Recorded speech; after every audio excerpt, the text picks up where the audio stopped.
In a quiet Zen monastery nestled in the snow-covered hills of Japan, there lived a young monk named Raku. Though he was devoted to his training meditation, silence, discipline, one question troubled his heart deeply. What is love?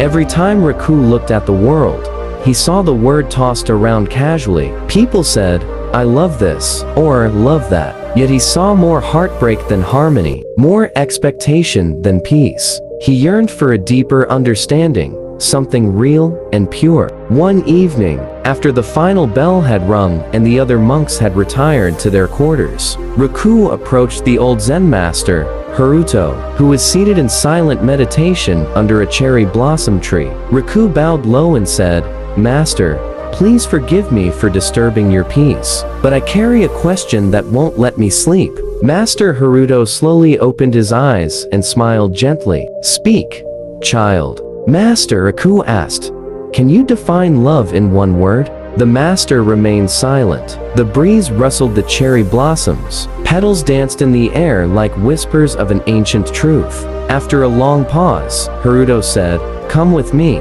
The old man stood and began walking without another word. Raku followed him across the monastery grounds, through the bamboo groves, and finally, down a hill where a river flowed gently. There, they came upon an old woman sitting on a rock, feeding birds with broken rice. "Observe her," the master said. Raku watched. The woman had a serene smile. She didn't chase the birds or expect them to come. She simply placed the rice, sat quietly, and watched them eat. "Do you know who she is?" Haruto asked. "No, master.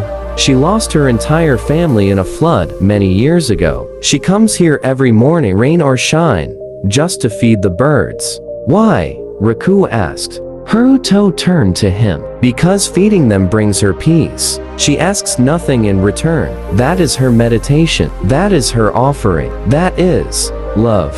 Raku stood silently. A lump formed in his throat. The master then asked, "Still looking for a word?" Raku nodded.